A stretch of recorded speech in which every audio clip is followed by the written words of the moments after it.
The 100th anniversary of the Walt Disney Animation Company was well celebrated by the short Once Upon a Studio, which gathered all kinds of beloved Disney characters together. Yet by the end, there was an appearance from one Asha, the main protagonist of their upcoming movie, Wish, which was to be the Centennial Celebratory movie for the Disney Company. The only major problem in regards to Wish was that it was a complete, utter flop.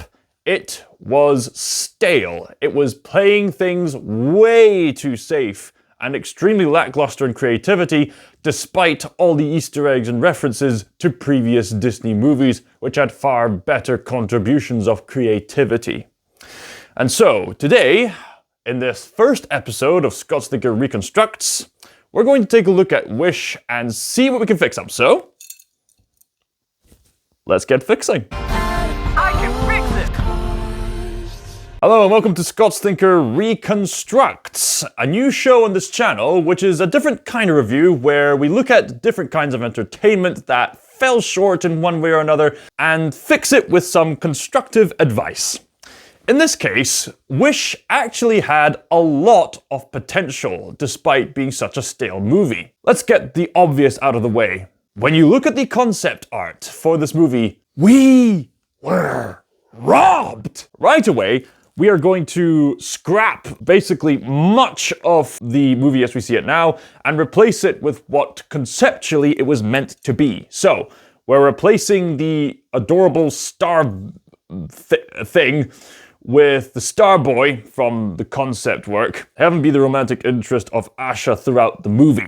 It'll be quite an interesting way to pay homage to Neil Gaiman's Stardust in many ways. And also keep Magnifico and his wife, the Queen, as villains so that they can be Disney's first official villain power couple.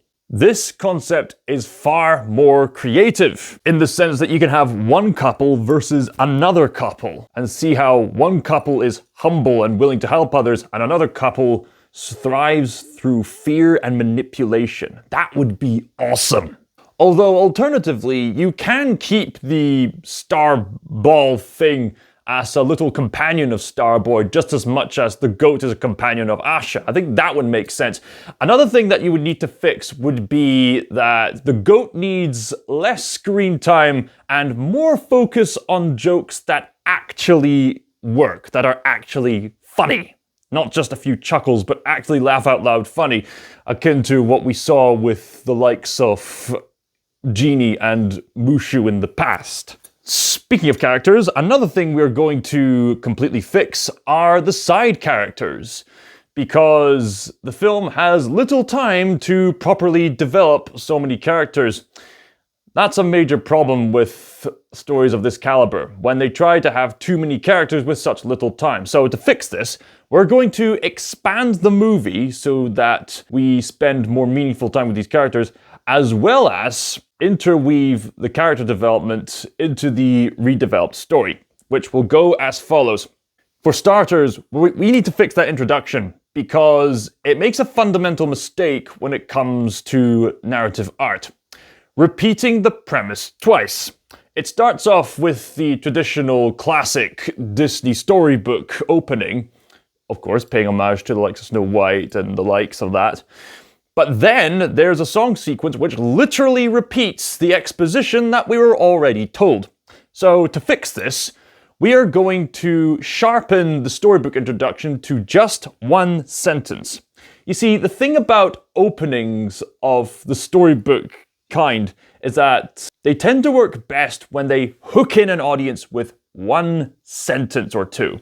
Think of it like a blurb in a book. Obviously, when you're reading a book, you're gonna read like many more paragraphs and so on and so forth. But I sense that if you want a proper storybook introduction, you need to summarize a basic hook of the premise rather than the exposition. For the storybook, you have a hook, like one paragraph that says, "In this kingdom, your wishes will come true." Having something vague like that will make the audience curious and go, what does that mean? And that will give you the opportunity to present yourself to say, come in and find out. And then you can have all the exposition you could ever want in that opening song with Asha welcoming the tourists. And also, through the song, we could see the Seven Dwarf reference friends working their day jobs as Asha is showing the people around. That way, these characters don't get introduced out of the blue. We could see characters like, say, the Dopey stand-in do, like baking or jewelry handling like Dopey in the original Snow White movie or stuff like that. And we could see the other characters going through their daily routines as Asha is guiding the tourists through the opening song. And that way, we get a good enough introduction of these characters right from the get-go. We understand who they are, what their personalities are, and you don't need to explain it, you can show it. So that way, by the time we get introduced to them, it's not out of the blue. We think, okay, we get it just of who these characters are, so now Asha can have more meaningful interactions with them and have more time for that kind of thing. Another thing we need to fix are the motivations of the characters, because in the movie as it is, Asha wants everyone to have their wish granted, with a very naive version of egalitarianism. You see, the way the wishes are presented in the movie is that King Magnifico only grants one person one wish per year. The film assumes that everyone is well-intentioned with their wishes, except for King Magnifico, conveniently enough. But if you've seen Puss in Boots: The Last Wish, you'll realize that the concept of giving everyone a wish is actually a horrible idea. Take, for example, Big Jack Horner from Puss in Boots: The Last Wish. He has a horrible wish, and he openly omits to the fact. All of the magic in the world. For me. No one else gets any. Despite all that he is, and all that he's done, all the misery that Jack has caused over the course of his life would be nothing compared to the horror that would have been unleashed should he have gotten his wish. If the glimpse into his crystal ball is any indication, the very world itself would have crumbled under the weight of Big Jack Horner the Warlock, a man with zero empathy, limitless greed, and the power of a god.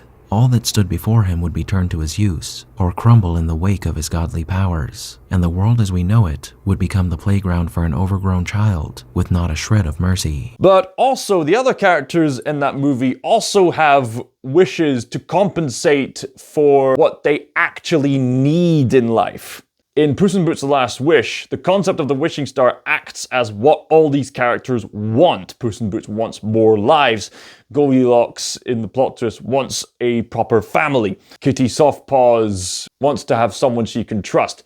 But over the course of events in the movie and through reconciliation, the characters realize we don't need the wishing star to grant these wishes. We can actually live more authentic lives. We can live more happily through that. So that's the kind of critical thinking you need to apply to wish. Granting everyone their wish is a very naive approach to life. And because that motivation is so naive, and it motivates the townspeople to get rather picky when you think about it, Magnifico seems oddly relatable in this sense. Even though Magnifico explicitly embraces the dark arts absolutely suddenly with almost no ulterior motivation. Just the townspeople get upset, and then all of a sudden, King Magnifico just embraces the dark arts. Whoa. So yes, the motivations are definitely a big fix that we need to tweak in this movie. So instead, the core plot will go something like this. Magnifico grants people their wishes once every year, but he only grants the wishes of anyone that is convenient for him and his wife to grow in power, and in a rather manipulative sense. And they misuse tourism, an otherwise grateful thing, as a twisted means to take over the other kingdoms through influence and manipulative power. Meanwhile, Asha has a much more humble approach to how she wants to go about her wishes. She just wants people who have the humble means to get their wishes granted. Her main motivation to have her grandfather's wish should be kept in the film, because let's be honest, it is rather sweet to have a grandfather who is 100 years old to want to play music, because that is very obviously thematic of the fact that the Walt Disney Company is celebrating their centennial. So we need to adjust the movie so that when Asha gets the chance to be Magnifico's apprentice, through some subtle means or whatnot, she catches on to the fact that Magnifico isn't who he claims himself to be. He's not granting wishes in a very virtuous way. And Asha's motivation to rebel against Magnifico and his wife in this redone version needs to go beyond, oh, my grandfather's wish isn't being granted. It needs to go something along the lines of, wait, he's not granting these constructive society building wishes to be granted. He's only granting wishes that seem to elevate the power of himself and his wife. And Asha is emotionally intuitive enough to catch on to this.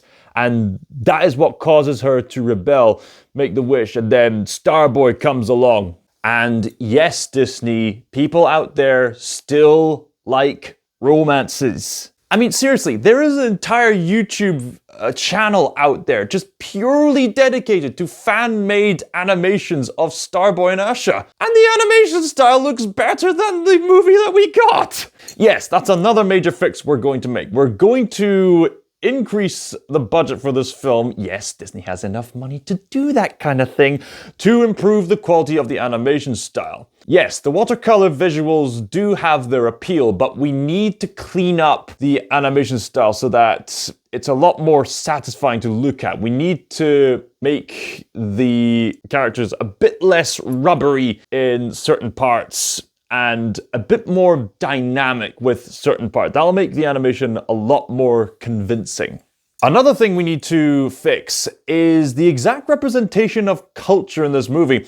People have pointed out that the opening song seemed to indicate that the setting of Rosas is leaning towards something akin to Mediterranean culture, but then that idea is completely ditched throughout the rest of the movie.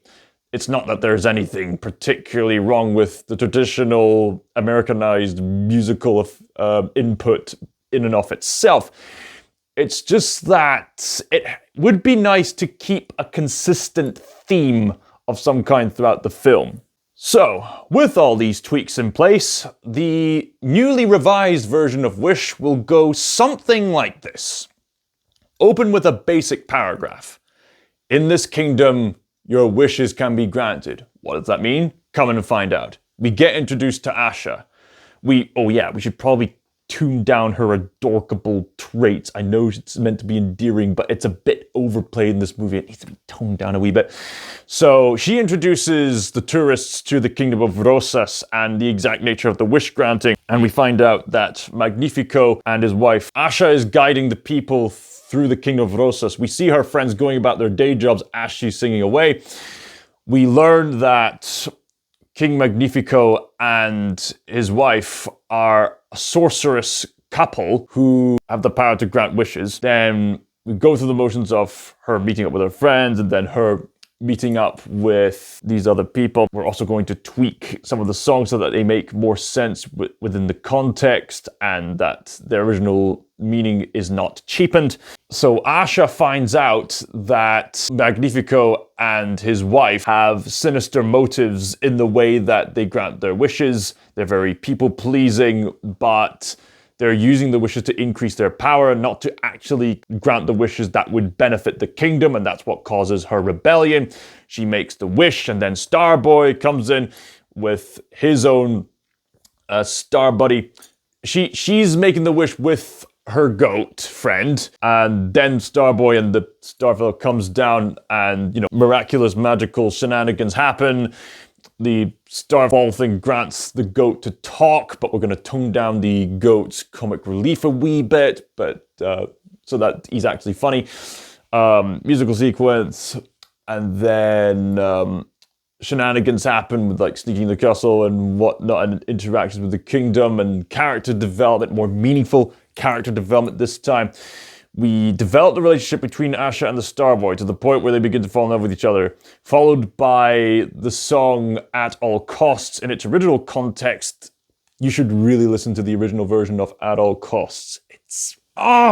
we were robbed! Magnifico and his wife catch on to Starboy's presence and they have their own power song to do something about it. They find a way to drain the power of Starboy, which causes a conflict, and then Asha has to use, some new power that Starboy has granted Asha, and then they and the community rise up, only for the king and the queen to trick Asha and her friends and somehow gain the power that they need. But then, the ending could go something like this.